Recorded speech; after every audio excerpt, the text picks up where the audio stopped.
On the evening of October 15th, 1814, the autumn harvest ball at Montague House blazed with 1,000 candles, their golden light spilling through tall windows onto the garden paths below, where lanterns swayed gently in the crisp night air. Eleanor Fairfax stood in the shadow of a marble pillar, her borrowed silver mask doing little to shield her from the cruelty that drifted toward her on perfumed whispers. She had not meant to overhear, had merely sought a moment of quiet away from the crush of bodies in the ballroom, but Lady Sophia Crawford's voice carried with the precision of someone who wished to be heard. Such a waste of Lady Beatrice's generosity, keeping that plain creature about. 26 and not a single offer, not even from the desperate widowers. Those grey eyes of hers are positively unsettling, like a governess who has read too many books. Eleanor pressed her gloved hand against the cold stone, willing her expression to remain serene beneath the mask, willing her heart to accept what she had long known to be true. 3 years she had lived as her aunt's companion, 3 years of existing at the edges of ballrooms and dinner parties, invisible except when someone required an object of pity or ridicule. Her pale blue gown, a cast-off from her aunt's younger days, marked her as clearly as any sign might have proclaimed her circumstances. She was a vicar's daughter with no fortune, no beauty to speak of, and no prospects beyond the quiet gratitude expected of poor relations. The laughter that followed Lady Sophia's remarks faded as Eleanor slipped through the glass doors into the garden, desperate for air that did not taste of expensive perfume and casual cruelty. The full moon hung low and luminous above the ornamental hedges, casting silver light across paths she had walked 100 times in daylight, but which now seemed transformed into something from a fairy story. She found a bench beneath an ancient oak, its leaves turned to copper and gold, and sat with her hands folded in her lap,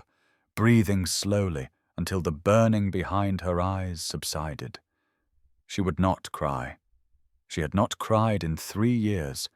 not since her father's funeral when she had understood that her life as she had imagined it was over. The sound of footsteps on gravel made her stiffen, but before she could rise and retreat, a figure emerged from the shadows. A tall man in evening clothes, his face obscured by a black domino mask, an emerald pin glinting at his cravat. He stopped when he saw her, and for a moment neither spoke.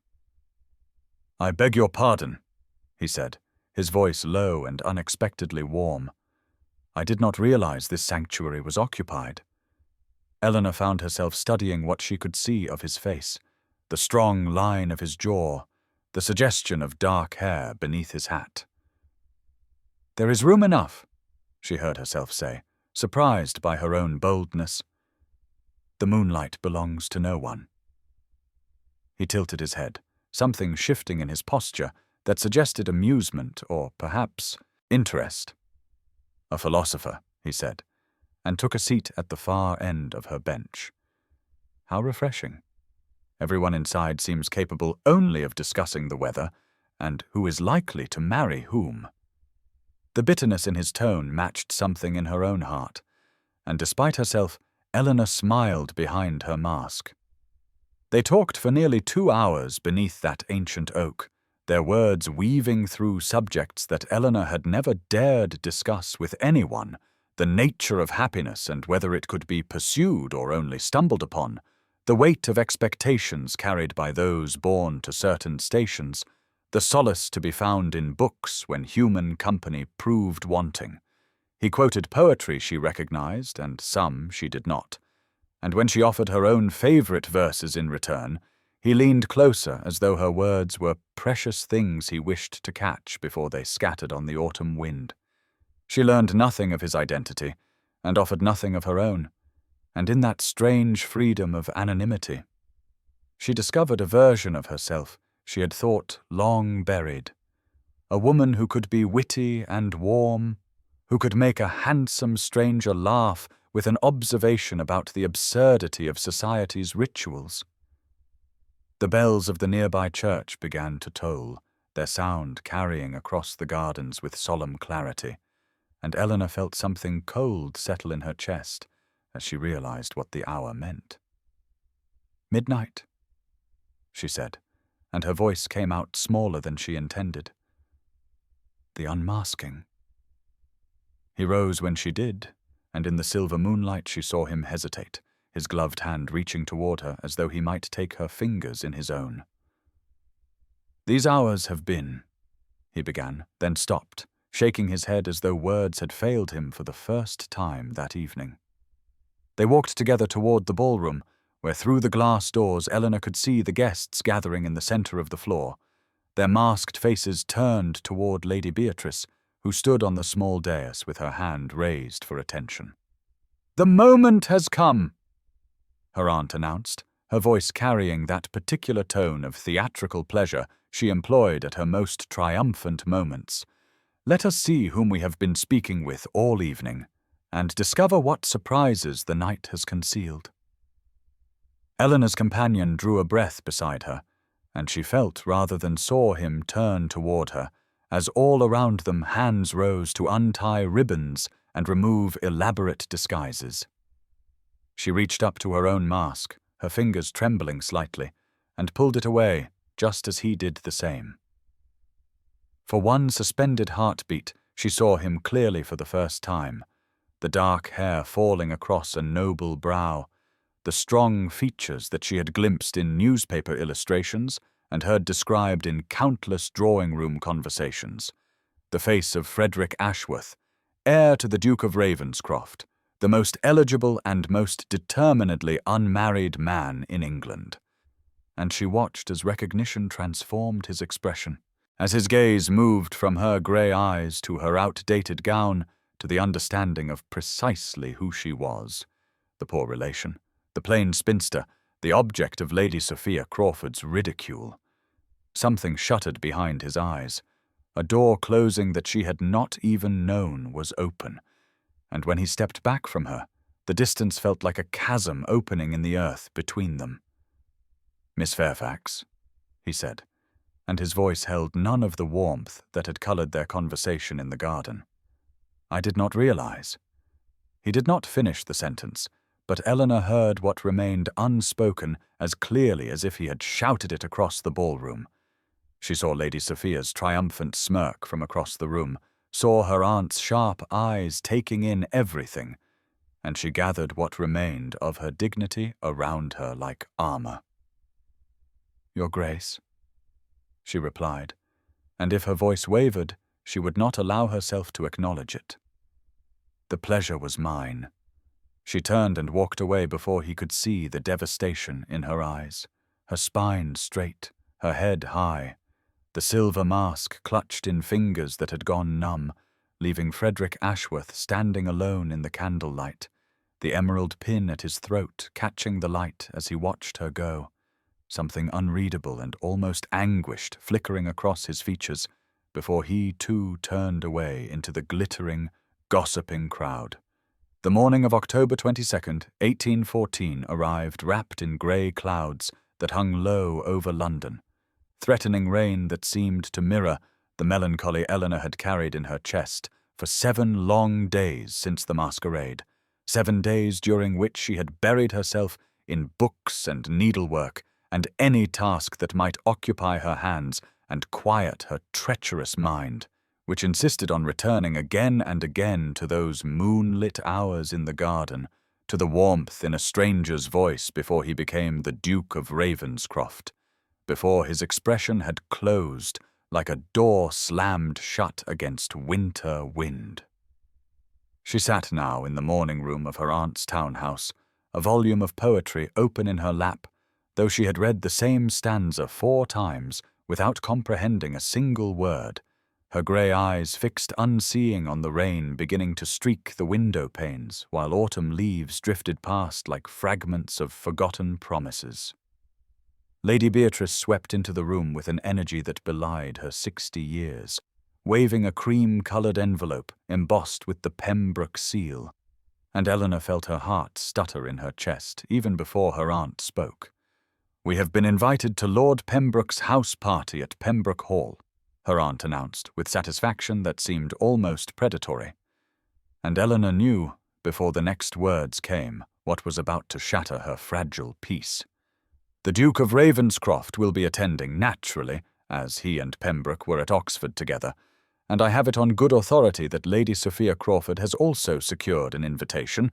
which means the entertainment shall be lively indeed." Eleanor's fingers tightened on the book of poetry, the verses within suddenly feeling like weapons that might be turned against her, reminders of conversations that had meant everything to her, and apparently nothing to him. "I cannot think why you would wish me to attend," she said carefully, pleased that her voice remained steady. Such gatherings are hardly suited to a companion of modest circumstances. Her aunt's eyes, sharp as ever despite her advancing years, fixed upon Eleanor with an expression that suggested she saw far more than Eleanor wished to reveal. "Nonsense," Lady Beatrice declared. "You shall attend because I require your company, and because hiding from the world has never improved anyone's situation." Across London, in the vast and echoing chambers of Ravenscroft House, Frederick Ashworth stood at his own window, watching the same grey morning, the same threatening rain, holding his own invitation to Pembroke Hall, while his younger brother Thomas lounged in a chair behind him with knowing amusement playing across his features. "You have read that letter 6 times, Thomas observed, "and each time your expression grows more tortured. Might I inquire whether Lord Pembroke has threatened you with something dire, or whether your distress has a more feminine origin?" Frederick did not turn from the window, but his jaw tightened as he thought of grey eyes that had haunted his dreams for 7 nights, eyes belonging to a woman society had taught him to overlook, a woman whose wit and warmth had made every glittering beauty he had ever met seem shallow and false by comparison. "Miss Fairfax will be attending," he said finally, and hated how her name felt like a confession on his lips. The carriage bearing Eleanor and Lady Beatrice arrived at Pembroke Hall precisely as the clock in the village church struck 4 on the afternoon of October 28th, 1814, and Eleanor felt her breath catch in her throat as the grand Palladian mansion came into view through the rain-spattered window, its pale stone facade stretching impossibly wide across manicured grounds where autumn had painted the trees in shades of amber and crimson that seemed almost too vivid against the grey and threatening sky. She smoothed the fabric of her brown travelling dress, practical and modest and entirely unsuitable for arriving at one of England's most celebrated country estates, and she reminded herself firmly that she had not come here to impress anyone, that she had come only because her aunt had insisted, and because refusing would have required explanations she was not prepared to give. The entrance hall swallowed them in marble and candlelight, as footmen materialized to take their wraps, and a dignified butler intoned their names, and Eleanor was acutely aware of the other guests already gathered in clusters throughout the vast space, their silks and jewels catching the light from the chandelier overhead, their eyes sliding toward the newcomers with the practiced assessment of those who knew precisely where everyone stood in the great hierarchy of society. She felt their gazes move past her almost immediately, dismissing her brown dress and plain features, and she told herself the familiar sting of invisibility was preferable to the alternative, preferable to being seen and found wanting as she had been at the masquerade. Then she looked across the entrance hall and found him standing near the great staircase, Frederick Ashworth, now fully the Duke of Ravenscroft since she had learned his father had taken a turn for the worse, and his dark eyes met hers with an intensity that stole the air from her lungs. For one suspended moment neither of them moved, neither of them breathed, and Eleanor saw something flicker in his expression that might have been recognition or regret or something else entirely, something that made her pulse quicken despite every warning she had given herself during the long journey from London. Then they both looked away, and the moment shattered like glass on stone. How delightful that Lady Beatrice has brought her companion, Lady Sophia Crawford's voice cut through the murmur of conversation with precision designed to carry, and Eleanor turned to find the blonde beauty regarding her travelling dress with an expression of exquisite disdain. I had not realized Pembroke Hall was accepting guests of such modest circumstances, but I suppose someone must look after the elderly. Eleanor felt her cheeks warm, but kept her expression serene, drawing on years of practice in bearing such slights with dignity, and she did not see Frederick stiffen at Lady Sophia's words, did not see the muscle that tightened in his jaw or the way his hands curled at his sides before he deliberately relaxed them. A footman appeared to escort Eleanor to her room in the east wing, far from the grand apartments where guests of consequence were housed, and as she followed him up a servant's staircase and down a narrow corridor, she told herself. The small chamber overlooking the rose garden was perfectly adequate. Told herself the view of bare, thorny branches waiting for winter was fitting somehow. Told herself she had survived worse than a fortnight of proximity to a man who had looked at her as though she were nothing at all. The drawing-room had become unbearable by 10 o'clock on the evening of October 29th, the second day of the house party, with Lady Sophia holding court near the pianoforte, while other guests gathered around card tables, and Eleanor sat in a corner pretending to examine a book of botanical illustrations, while feeling the weight of every sidelong glance and whispered comment that seemed to follow her wherever she went in this grand house where she so clearly did not belong. She waited until her aunt became absorbed in a game of whist before slipping from the room with the volume of poetry she had brought from London tucked beneath her arm, her feet carrying her through corridors she had memorized during her afternoon explorations until she reached the library doors and pushed them open to find sanctuary in the two-story cathedral of books that had called to her since her arrival. The fire had been lit against the autumn chill, and rain had begun to tap against the tall windows as she stepped inside and breathed deeply of leather bindings and old paper and wood smoke, feeling the tension in her shoulders ease for the first time since the carriage had brought her to Pembroke Hall, and she was halfway to her chosen chair near the hearth when she realized she was not alone. Frederick Ashworth stood near the rolling ladder on the far wall, a book open in his hands, and his dark eyes lifted to meet hers with an expression that suggested he was as startled by her presence as she was by his. And for one terrible moment, Eleanor considered fleeing back to the drawing-room and Lady Sophia's barbed comments rather than face this man who had looked at her with such warmth in a moonlit garden and then with such cold distance when he learned her name. "Forgive me," she said, already turning toward the door. "I did not realize the room was occupied." "Miss Fairfax." His voice stopped her retreat, and she heard him set down his book and take a step toward her. "Please stay. You have as much right to seek refuge here as I do, and I find I have been wishing to speak with you." She turned back slowly, her fingers tightening on her poetry book, and she saw something in his face that she had not expected, something that looked almost like remorse. "I owe you an apology," he continued, moving closer until the firelight illuminated the sharp planes of his features and caught the gleam of his emerald cravat pin. "For my behavior at the masquerade, I was surprised, and I handled that surprise poorly, and I have regretted it every day since." Eleanor felt her heart beating too quickly as she searched his expression for mockery or pity, and found neither, only a sincerity that disarmed her careful defenses. "You owe me nothing, Your Grace," she replied quietly. "Society has taught us both where we stand." His jaw tightened at her words, and he gestured toward the chairs by the fire. "Will you sit with me a while?"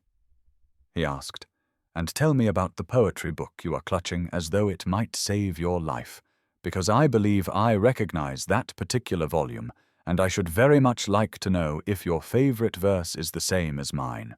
And now's the time to stop and subscribe to our channel. If you enjoyed this video, don't forget to like it and drop a comment telling us where you're watching from. It's always amazing to see how far these tales travel across the world. Now let's continue. The morning of October 30th dawned grey and wet, rain still streaming down the tall windows of Pembroke Hall as Eleanor descended to breakfast with her aunt,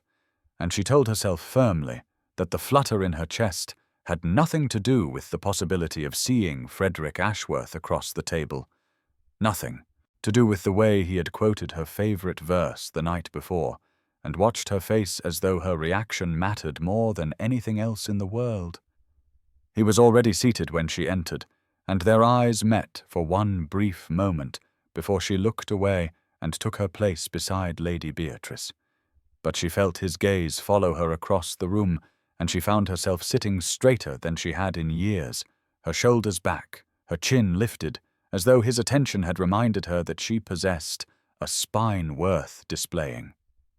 The rain continued through the morning and confined the guests indoors, and Eleanor found herself in the music room, listening to Lady Sophia perform an Italian aria with technical perfection and no discernible feeling.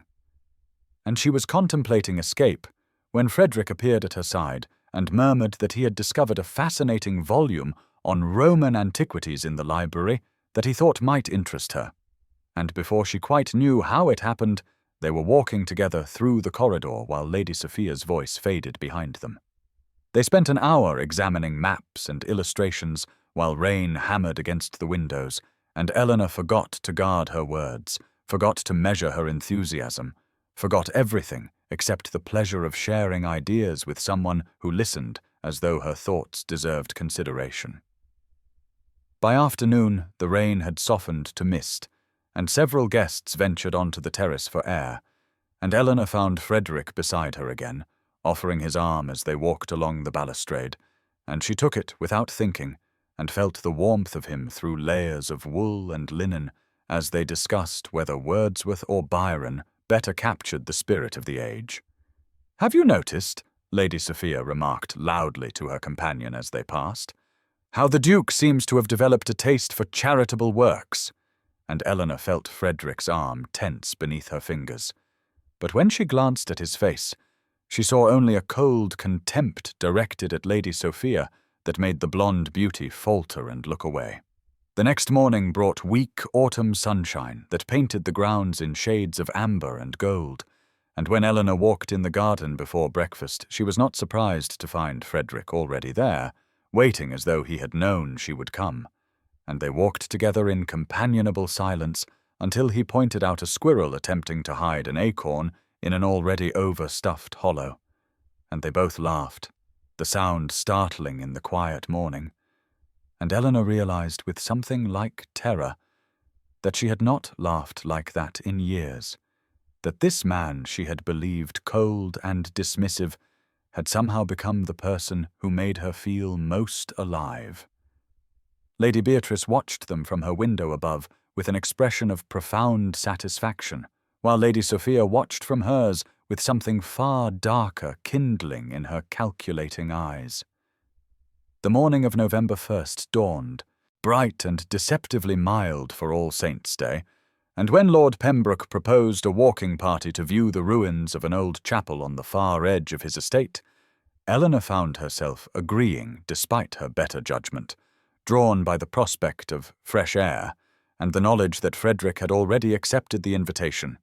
his dark eyes meeting hers across the breakfast table with an expression that made her pulse quicken and her resolve to protect her heart crumble a little more with each passing hour.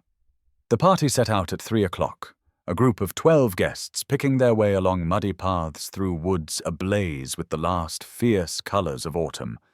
and Eleanor walked near the back with her aunt, while Frederick strode ahead with their host, though she caught him glancing over his shoulder more than once as though to reassure himself she had not vanished. They had nearly reached the chapel ruins when the sky darkened with terrible swiftness and the first fat drops of rain began to fall, scattering the party as everyone sought shelter, and in the confusion of umbrellas and shouts and guests running in different directions, Eleanor found herself pulled away from the main group by a hand she recognized even before she saw his face, Frederick drawing her beneath the canopy of an ancient oak, and then, when the rain intensified to a torrent, leading her at a run toward a small stone cottage she had not noticed until they burst through its door and stood gasping in the dim interior while the storm raged outside. The groundskeeper's cottage was a single room with a cold hearth and dusty furniture and one blanket folded on a narrow bed, and Frederick immediately set about building a fire while Eleanor stood dripping near the door, her hair falling from its pins and her dress clinging to her in ways that made her cheeks burn with awareness of their isolation. "They should come looking for us soon," she said, her voice steadier than she felt, and Frederick looked up from the kindling with an expression that stole her breath, his dark hair plastered to his forehead, and water running down the sharp planes of his face. "Perhaps," he replied, "or perhaps the storm will keep them sheltered elsewhere for hours, and I find I cannot bring myself to regret the circumstance." He coaxed flames from the reluctant wood and insisted she take the blanket and the chair nearest the warmth, and as the afternoon darkened into evening and the rain showed no sign of relenting, they talked as they had never talked before, sharing secrets and sorrows and dreams long abandoned, and when Frederick spoke of his parents' bitter marriage and his terror of repeating their mistakes, Eleanor understood at last why he had built such walls around his heart. The firelight painted shadows across his face as he moved closer, and when he took her hands in his and whispered that she had changed everything he believed about himself, she felt tears prick her eyes, and when he leaned toward her with unmistakable intent, her lips parting in anticipation of a kiss.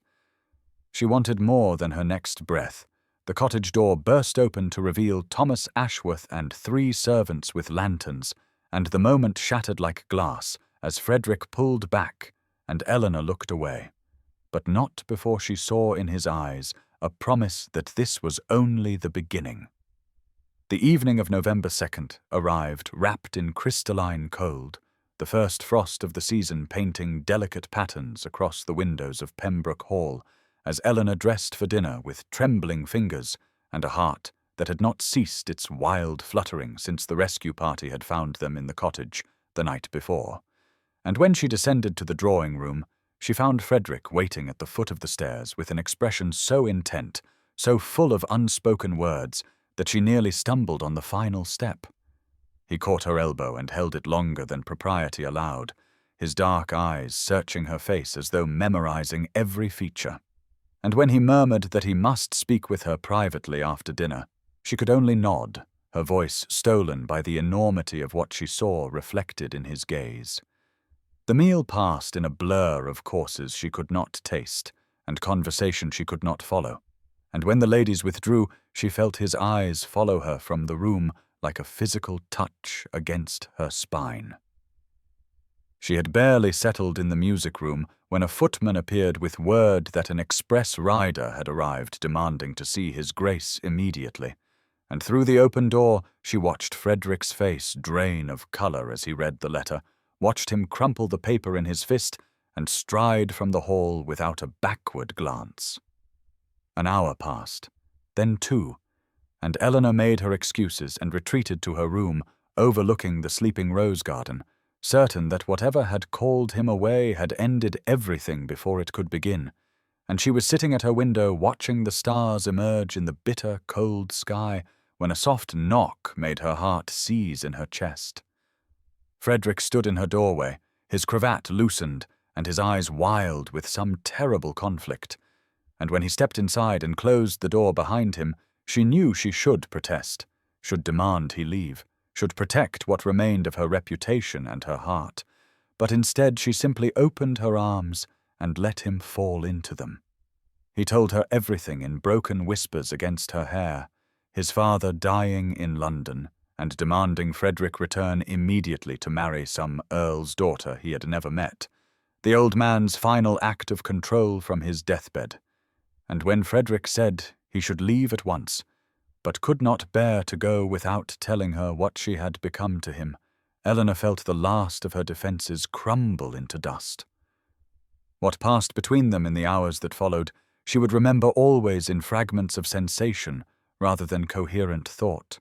The warmth of his hands, and the weight of his promises, and the way he whispered her name like a prayer against her skin, while frost crept across the window and stars wheeled overhead in silent witness.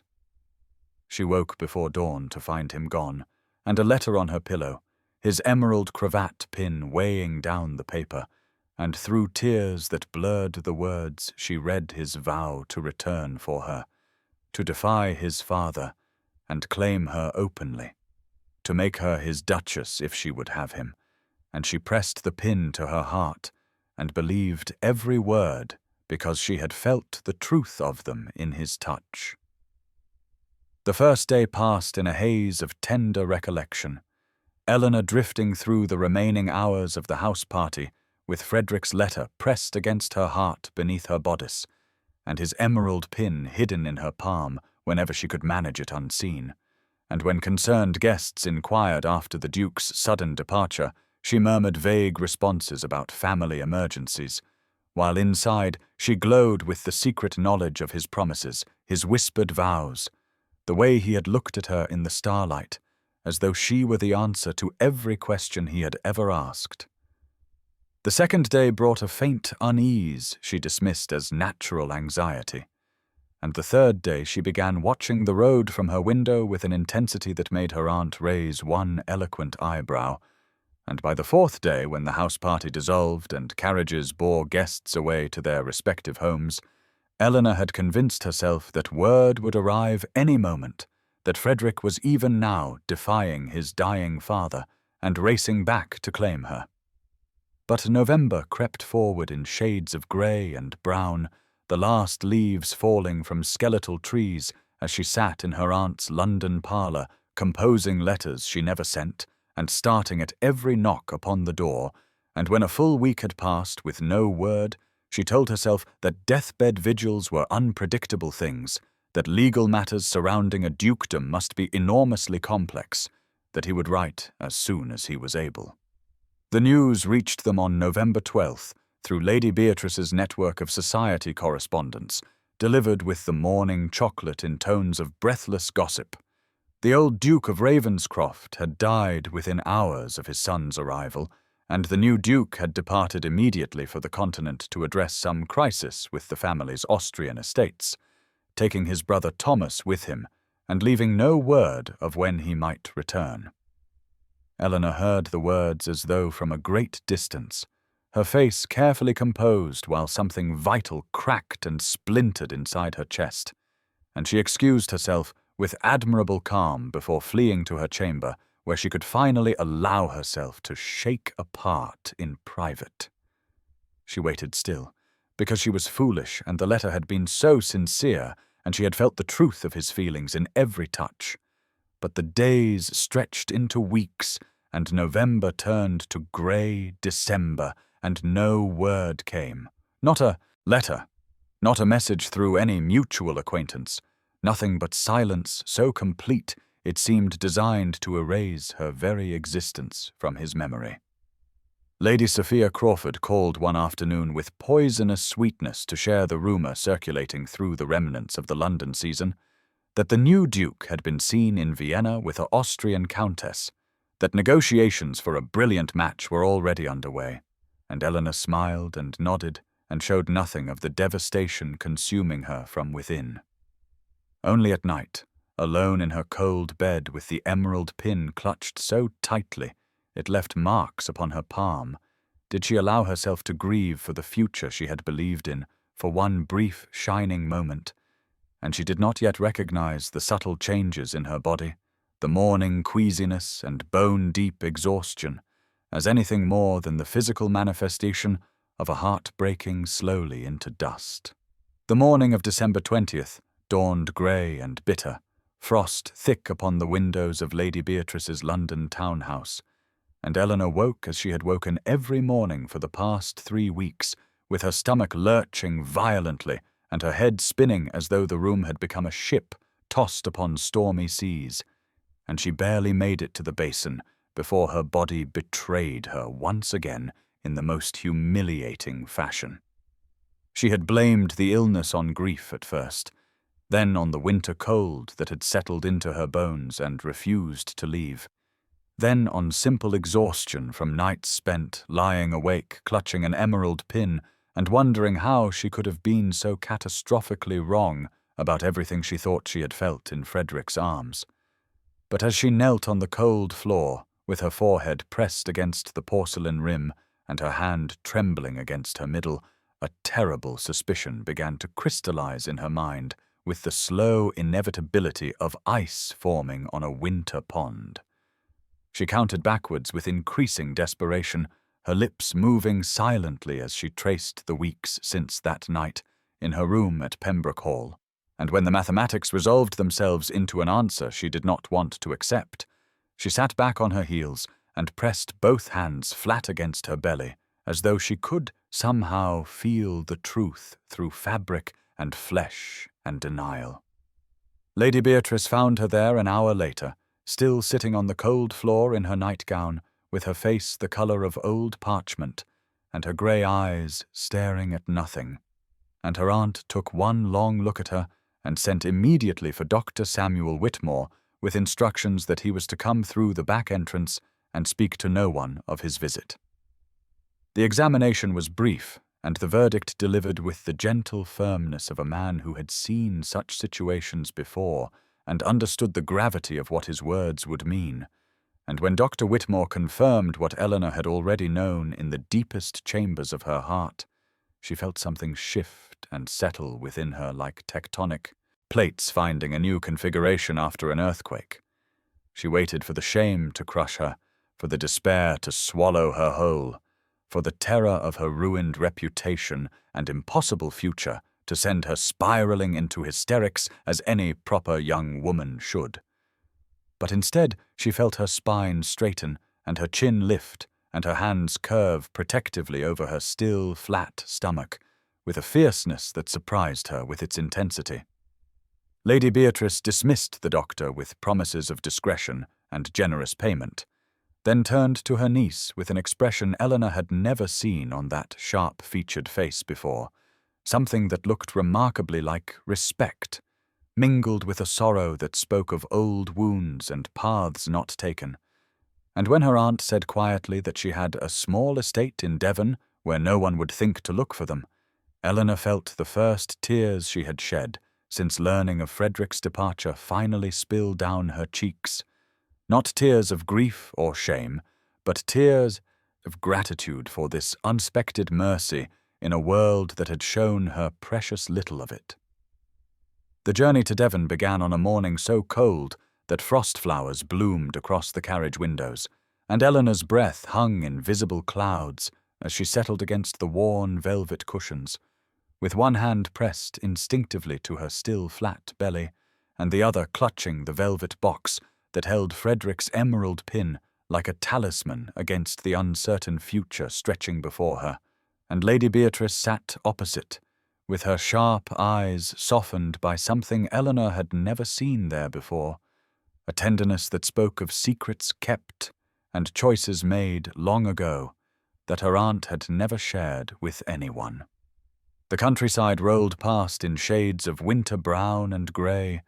bare trees standing like sentinels along roads that grew progressively narrower and more rutted as they travelled further from London and everything Eleanor had known.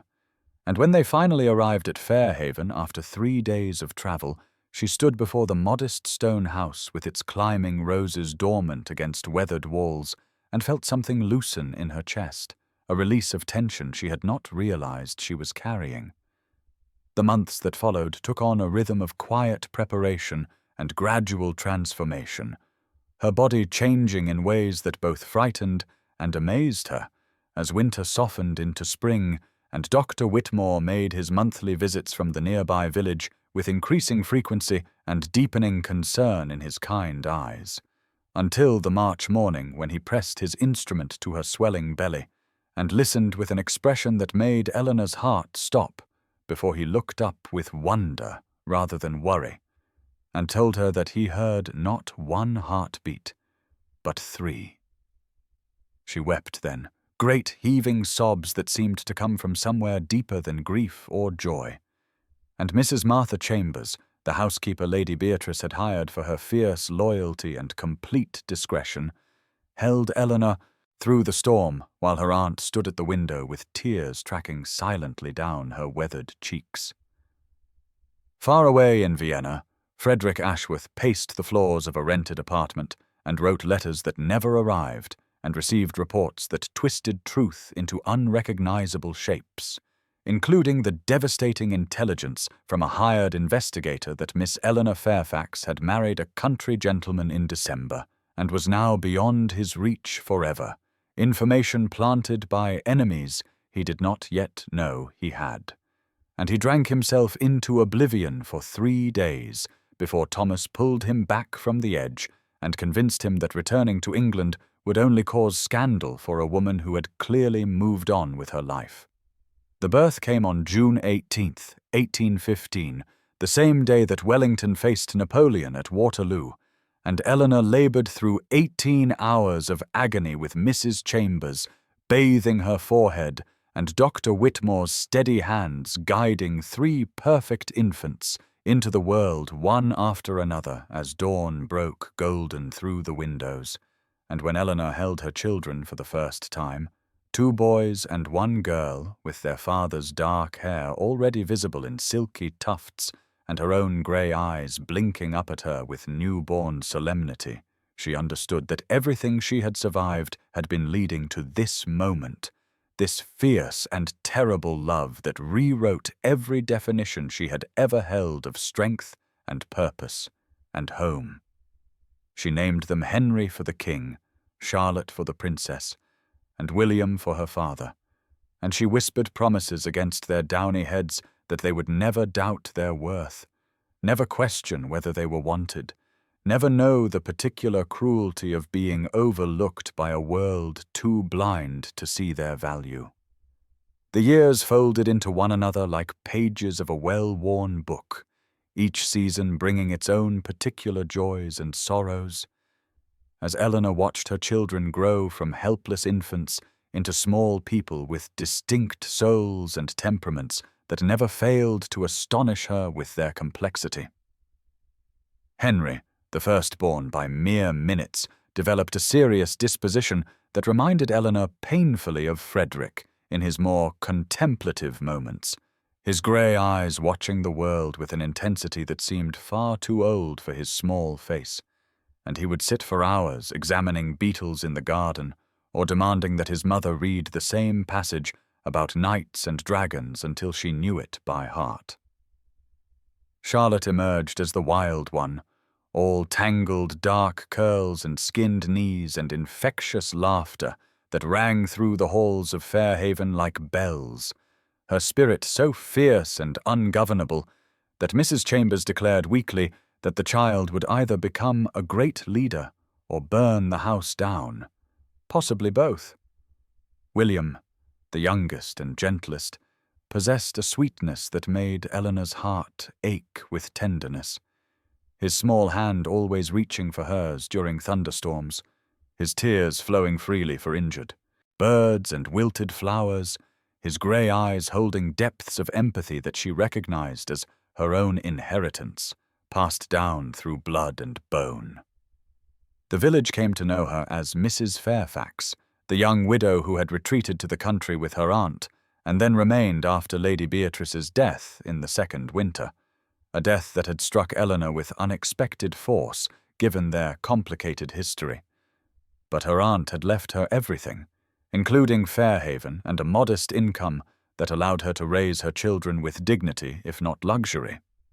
She learned to manage accounts and negotiate with tradesmen and make decisions that would have terrified the timid companion she had once been in, and somewhere in the endless cycle of fevers nursed and nightmares soothed and small victories celebrated, she discovered that she had become someone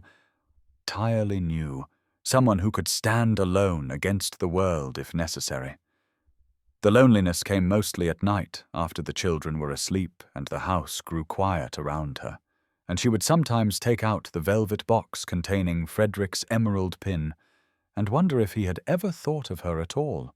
or if that single night had meant nothing beyond a momentary pleasure quickly forgotten. She had told the children that their father was a good man who had loved them very much but had been called away before they were born. And when Charlotte asked if he would ever return, Eleanor had simply said that some questions had no answers yet. In London, in a study filled with maps and investigator reports and 3 years' worth of desperate correspondence, Frederick Ashworth, Duke of Ravenscroft, finally received the letter that would change everything, a confession from a dying servant who had been paid to intercept communications and spread false information. And as he read the words that revealed Eleanor had never married, had borne his children alone, had vanished into the countryside believing herself abandoned, he felt his world crack open with equal parts hope and horror. The return. Temporal anchor. June 25th, 1818, 3 years and 7 months after their night. Late afternoon, 5 p.m. Summer, children's 3rd birthday approaching.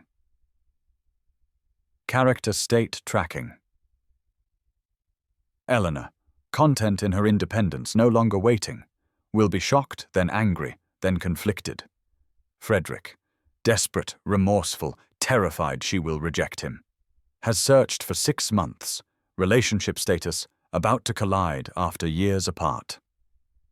Plot dependencies. Reunion must be dramatically satisfying. Eleanor's strength must be evident. Frederick must see children for first time. Sets up conflict. Can trust be rebuilt? Scene goals. Frederick arrives at Fairhaven unannounced, Eleanor's shock at seeing him. Children present, Frederick overwhelmed seeing them. Eleanor's anger surfaces. "You left us," Frederick's explanation begun but interrupted. Children's innocent questions. Physical intimacy. None. Distance maintained. Continuity markers. Summer evening. Golden light. Children playing in garden when Frederick arrives. Eleanor in simple muslin dress, hair loosely pinned. Frederick travel-worn, thinner, haunted-looking. Mrs. Chambers protective and suspicious. Emerald pin visible on Eleanor's dress. She wears it daily now. The afternoon sun hung golden and heavy over Fairhaven's garden, where Eleanor sat on the worn wooden bench, watching her children chase butterflies through the lavender. Charlotte's shrieks of laughter mingling with Henry's patient instructions to William about the proper technique for catching them without causing harm.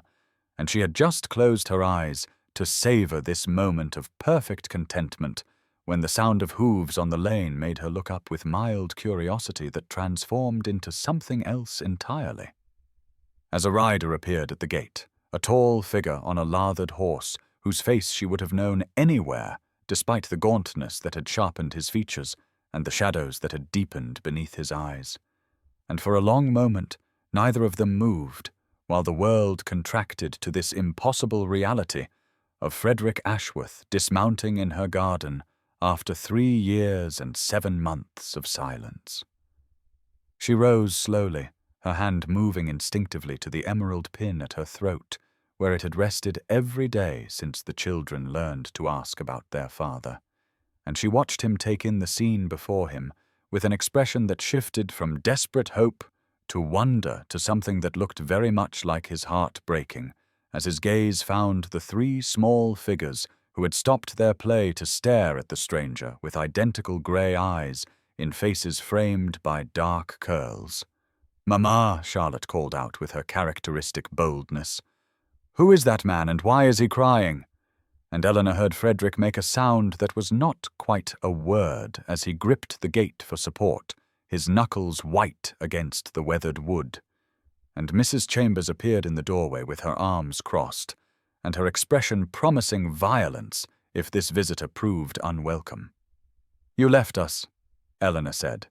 and her voice emerged steadier than she had any right to expect, given that her knees had turned to water and her pulse was roaring in her ears. "You left, and you never sent word. And I waited. Frederick. I waited until waiting became another form of dying, and I had to choose to live instead." He stepped forward with one hand extended, as if approaching a wild creature that might bolt at any sudden movement, and the words that poured from him came broken and desperate, stories of intercepted letters and planted lies and a dying servant's confession that had sent him searching across England for 6 months until Thomas finally traced her to this village. Henry had moved to stand before his mother, with his small shoulders squared in unconscious imitation of the protective stance Eleanor herself had adopted, and Frederick knelt in the grass to bring himself to his son's eye level, his voice cracking as he said, "I am so sorry I was not here." And Eleanor felt something crack open in her chest that she had thought permanently sealed, though whether it was hope or fury or grief she could not yet tell. The evening stretched long and difficult, as Eleanor sent the children inside with Mrs. Chambers, despite Charlotte's protests and William's tears, and she stood facing Frederick across the garden path with the lavender swaying between them and 3 years of silence pressing down like a physical weight. And when he tried to step closer, she held up her hand in a gesture that stopped him as effectively as any wall. She listened as he spoke, his words tumbling out in a desperate flood about his father's death the very night he arrived in London, and the chaos of inheritance, and the forged letters that had told him she had married a country squire and wanted nothing more to do with him, about the servant who had been bribed by forces he still did not fully understand, to ensure that no communication reached either of them, about the 6 months he had spent searching every corner of England, once Thomas had finally discovered the truth from a deathbed confession. His voice broke when he described receiving reports that she had borne children alone, that she had faced society's condemnation without him, that she had built a life from the ruins he had unknowingly left behind, and Eleanor watched his face contort with a grief so genuine that she felt her carefully constructed defenses begin to crack, despite every instinct screaming at her to protect herself. But grief was not enough, she told him, her voice steady even as her heart raced, because she had spent 3 years believing he had simply tired of her after one night, 3 years answering her children's questions about why their father never came, 3 years building walls around her heart so thick she had almost forgotten what it felt like to hope. Frederick dropped to his knees in the grass without any of the calculated grace she remembered from ballrooms and drawing-rooms, and the Duke of Ravenscroft knelt before her like a penitent before a saint, his hands open and empty and trembling. He told her he would spend the rest of his life earning her forgiveness if she would permit it, that he wanted nothing more than to be a father to the children he had never known, and a husband to the woman he had never stopped loving. That he understood if she could never trust him again, but he would wait as long as necessary for even the smallest chance. The word husband hung in the air between them as the sun sank lower and painted the garden in shades of gold and rose. And Eleanor thought of all the nights she had lain awake wondering if she had ever meant anything to him at all, of all the mornings she had risen to face another day of raising 3 children alone, of the woman she had become through fire and loss, and the fierce determination to give her children a life worth living. She did not say yes, but she did not say no,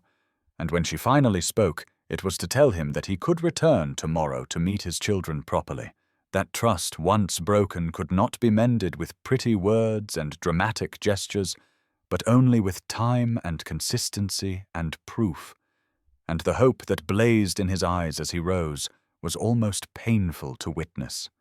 The days that followed Frederick's return unfolded with a careful choreography that Eleanor orchestrated with the same quiet determination she had applied to every challenge of the past 3 years, allowing him to visit each afternoon at precisely 2 o'clock when the children had woken from their rest and were most amenable to company. And she watched from the doorway as this man who commanded estates and influenced parliaments sat cross-legged in the grass, while Charlotte decorated his hair with daisy chains, and Henry solemnly explained the proper care of the garden snails he had collected in a wooden box, and William simply climbed into his lap and fell asleep against his chest with the trusting abandon of a child who had never learned to fear abandonment. She saw how Frederick's hands trembled when he held them, how his eyes grew bright when Charlotte called him Papa for the first time, with the casual ownership children bestow so easily, how he looked at Eleanor across the garden with an expression that held equal measures of gratitude and grief, and something that might have been the beginning of healing. Mrs. Chambers maintained her suspicious vigilance, serving tea with pointed silence and positioning herself within earshot of every conversation, but even she began to soften when Frederick arrived one afternoon with a wooden rocking horse he had commissioned from the village carpenter, and assembled himself with hands more accustomed to holding reins than tools. The villagers whispered, of course, as villagers always did, but the story Frederick allowed Thomas to spread was close enough to truth that it held together under scrutiny. A secret marriage, a tragic separation caused by family interference, a husband finally reunited with the wife and children he had spent years seeking. Eleanor neither confirmed nor denied these tales, focusing instead on the children's happiness and her own slow journey toward something that was not quite forgiveness, but was perhaps its necessary predecessor. She found herself telling Frederick about the years he had missed, the words flowing more easily as the days passed, describing Charlotte's first steps at 11 months and the way Henry had taught himself to read at barely 3, and William's nightmares that only ceased when she sang the lullaby her own mother had sung to her, and she watched Frederick's face as he absorbed each detail with the desperate attention of a man trying to memorize a text he feared might be taken from him. By the end of the second week, she could no longer pretend that her anger was the impenetrable fortress she had believed it to be, because the truth was more complicated than the simple narrative of abandonment she had constructed to survive, and the man kneeling in her garden teaching his son to identify birdsong was not the villain she had needed him to be, but simply a flawed human being who had been caught in circumstances as cruel as her own. The third week of Frederick's visits brought with it a shift that Eleanor felt in her very bones, a settling of something that had been unsettled for so long she had forgotten what stillness felt like. And it was on a Thursday afternoon, when the summer sun hung golden and heavy over Fairhaven, that she found herself sitting beside him on the old stone bench beneath the apple tree, while the children napped inside, and Mrs. Chambers pointedly polished silver within view of the window. Frederick spoke of his parents then, words she had never heard from him in all their brief and blazing acquaintance, telling her of his mother's tears shed in private rooms and his father's cold indifference, and the vow he had made as a boy of 12 never to trap any woman in such a prison of obligation and resentment. And Eleanor understood at last why he had built such formidable walls around his heart, and why the prospect of an arranged marriage had sent him fleeing from her that November morning with only a letter and a promise he had been unable to keep. She told him in turn of her own fears, of the terror that had gripped her when Dr. Whitmore had confirmed the pregnancy, and the greater terror that had followed when she realized she would face it alone, of the nights she had lain awake, wondering if she had the strength to raise even one child, let alone 3, of the moment when Charlotte had first opened her grey eyes and looked at her with such perfect trust that Eleanor had known she would move mountains and cross oceans and defy every convention of the society that had dismissed her if it meant protecting these tiny, fierce lives she had brought into the world. Frederick wept then, silently and without shame, and Eleanor watched the tears track down his face with something that felt dangerously like tenderness stirring beneath her breastbone. He reached into his coat pocket and withdrew the emerald cravat pin, the very twin of the one she had kept in its velvet box for 3 years, and he told her he had worn its mate every day since leaving her, that it had been his talisman through endless months of legal battles and fruitless searches, and the growing certainty that he had lost her forever. Eleanor rose from the bench and walked into the house without speaking, returning moments later with the velvet box open in her palm, and when she placed the two pins side by side, they caught the afternoon light like twin stars fallen to earth. She did not say she forgave him, because forgiveness was not something that could be spoken into existence like a magic spell, but she did say that she was beginning to believe him, that the man who wept for lost years and played with snails and learned to braid Charlotte's hair with clumsy, devoted fingers was perhaps not the same man who had left her alone in a cold November dawn, and the hope that bloomed across Frederick's face was so raw and vulnerable that Eleanor felt her carefully maintained distance begin to crumble like autumn leaves in a winter wind. The proposal came on a morning in late July when the summer had reached its fullest ripeness, and the garden at Fairhaven blazed with roses in every shade from palest blush to deepest crimson, and Eleanor found Frederick waiting for her beneath the apple tree, with an expression so solemn that her heart contracted with sudden fear that he had come to tell her he was leaving. The children were with Mrs. Chambers gathering strawberries in the kitchen garden, their high, clear voices carrying on the warm breeze, and Eleanor approached slowly with her hands clasped before her in the manner she had adopted years ago to hide their trembling. Frederick stood as she drew near, and she saw that he held something in his hands, a small box of worn leather that bore the unmistakable patina of age and careful keeping. And when he opened it, the morning light caught the ring within and scattered it into 1,000 points of fire. It had belonged to his grandmother, he told her, the only person in his family who had married for love, and he had carried it with him through every day of their separation, because he had never stopped believing that one day he would place it on her finger.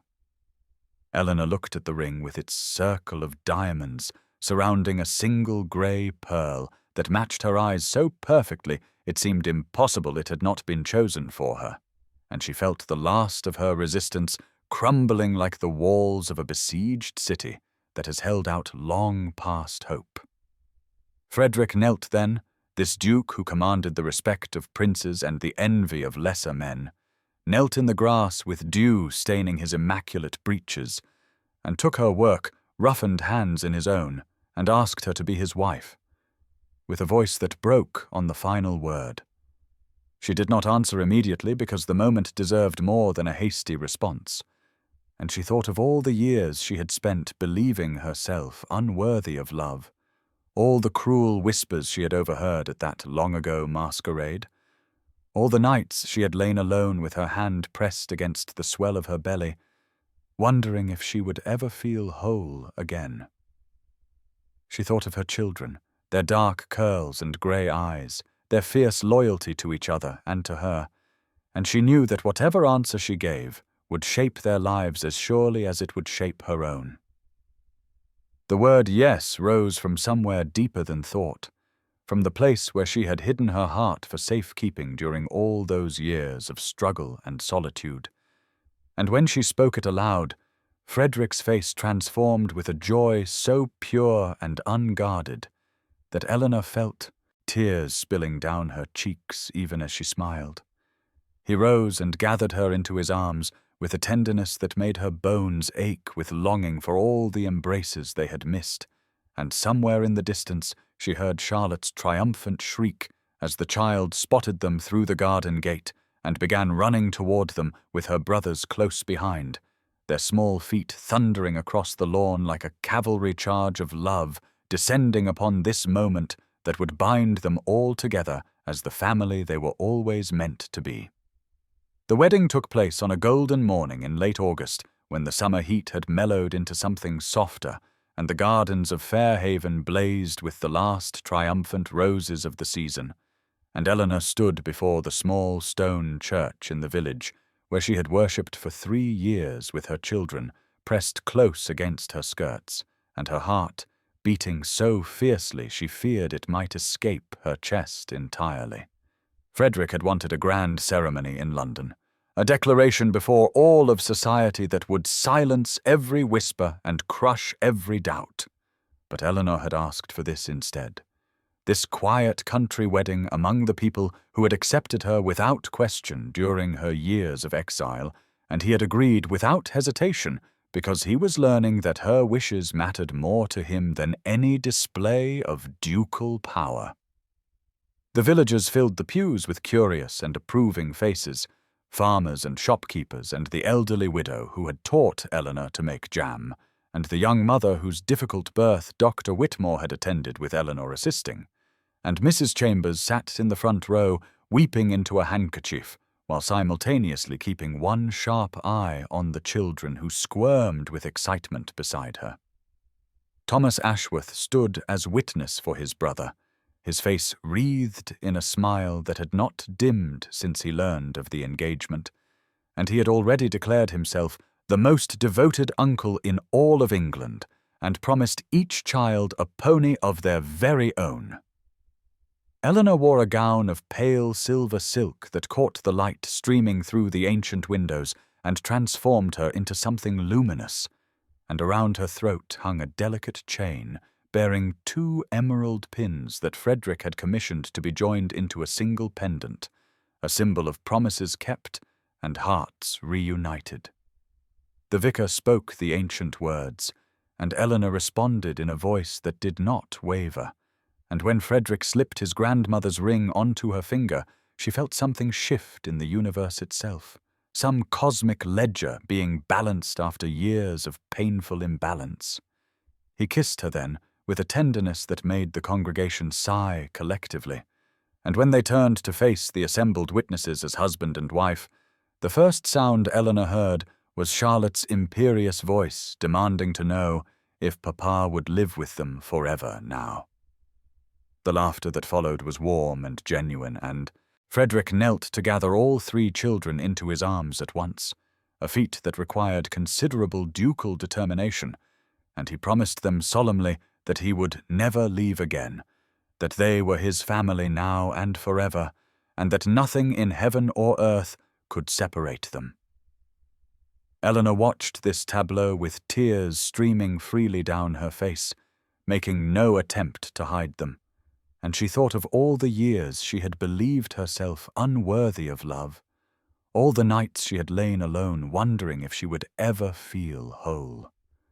And she marveled at the strange and winding path that had brought her from that long-ago masquerade to this moment of perfect belonging. The congregation spilled out into the sunshine for the wedding breakfast laid on the lawn of Fairhaven, and Eleanor Fairfax, who was now Eleanor Ashworth, Duchess of Ravenscroft, stood in the garden she had tended through years of solitary determination, and felt the warmth of her husband's hand in hers, and knew that every moment of struggle had been worth this single shining instant of joy. The months that followed their wedding unfolded like pages from a book Eleanor had never dared to imagine herself worthy of reading, and she discovered that happiness was not a single blinding moment, but rather an accumulation of small and precious instants that built upon each other until they formed something solid enough to stand upon. Frederick proved himself a father with the same fierce dedication he had once applied to avoiding attachment, rising before dawn to walk the grounds with Henry perched upon his shoulders, spending hours in the nursery listening to Charlotte's elaborate stories about imaginary kingdoms where she reigned as benevolent queen, sitting quietly with William while the gentle boy drew pictures of flowers and butterflies with the colored pencils his father had ordered from London. The household at Fairhaven transformed around them, expanding to accommodate a duke's requirements while somehow maintaining the warmth Eleanor had cultivated during her years of solitary stewardship, and Mrs. Chambers presided over this evolution with the satisfaction of a general whose campaign has exceeded all expectations. Letters arrived daily from London, from the stewards of Frederick's various estates, from solicitors and men of business and distant relations who had suddenly remembered their connection to the Duke of Ravenscroft, now that he had emerged from his continental exile with a wife and 3 legitimate heirs, and Frederick dealt with each communication with an efficiency that left his afternoons free for the family he had missed for so long. Society's response to their marriage proved exactly as tumultuous as Eleanor had anticipated, and Frederick had hoped, with Lady Sophia Crawford leading a faction that whispered of scandal and impropriety, while a larger contingent found the story impossibly romantic and championed the new Duchess as a heroine from a novel. Thomas Ashworth arrived for an extended visit in September and proved himself the most devoted uncle imaginable, teaching Henry to fish in the stream that bordered the estate and allowing Charlotte to practice her imperious commands upon him with an indulgence that made Eleanor laugh until her sides ached. The autumn deepened around them with its familiar progression of golden leaves and crisp mornings and evenings spent before the fire with the children sprawled across the carpet and Frederick's hand warm in Eleanor's own, and she sometimes caught herself holding her breath as though afraid that exhaling might shatter the dream she had somehow wandered into. Frederick noticed these moments of fearful stillness and addressed them with patient tenderness, reminding her again and again through word and deed that he was not leaving, that she was not dreaming, that the life they were building together was as real and permanent as the ancient stones of Fairhaven itself. On the night of their 3-month anniversary, he presented her with a portrait he had secretly commissioned, showing Eleanor seated in the garden with all 3 children clustered around her, and she wept when she saw how the artist had captured not the plain features society had always dismissed, but the luminous quality that Frederick insisted he had recognized from their very first conversation in that moonlit garden 4 years before. The emerald pendant at her throat caught the candlelight as she embraced him, 2 promises made 1. And Eleanor understood finally that she had not merely survived her years of struggle, but had been forged by them into someone capable of accepting love without fear. The years that followed wove themselves into a tapestry of such richness that Eleanor sometimes paused in the midst of ordinary moments to marvel at the life she had somehow been granted.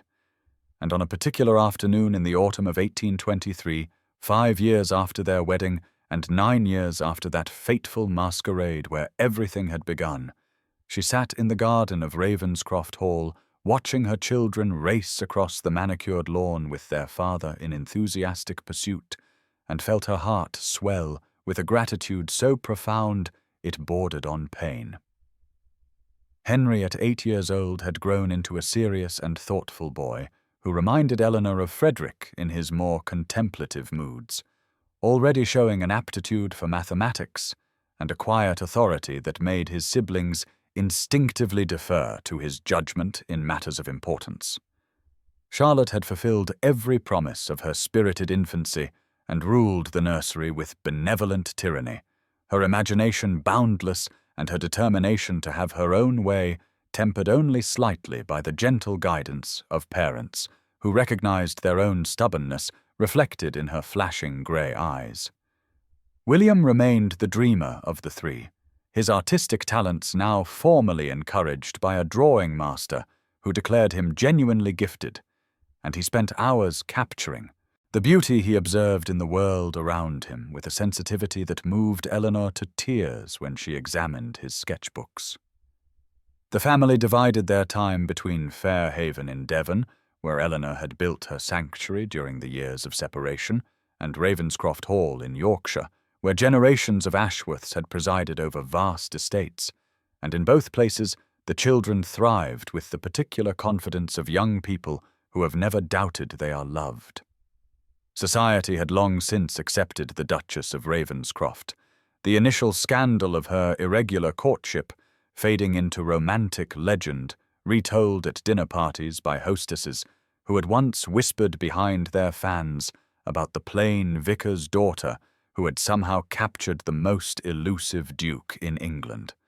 Lady Sophia Crawford had married a minor baron and relocated to Scotland, where her opportunities for spreading London gossip were mercifully limited, and Eleanor found she could think of her former tormentor with something approaching pity for a woman whose life seemed built entirely on the diminishment of others. Thomas Ashworth had married a cheerful young woman named Miss Lucy Pemberton and produced 2 children of his own who regarded their Ravenscroft cousins with the particular devotion of younger siblings, and family gatherings now filled the great halls with laughter and chaos and the kind of noise that Frederick declared he had never imagined wanting, and now could not imagine living without. On this golden autumn afternoon, Eleanor watched her husband finally catch Charlotte and swing her shrieking with delight into the air, while the boys collapsed in breathless heaps on the grass, and she placed one hand on the gentle swell of her belly, where a 4th child grew in secret, not yet announced to anyone except Frederick, who had wept when she told him and promised that this time he would be present for every moment.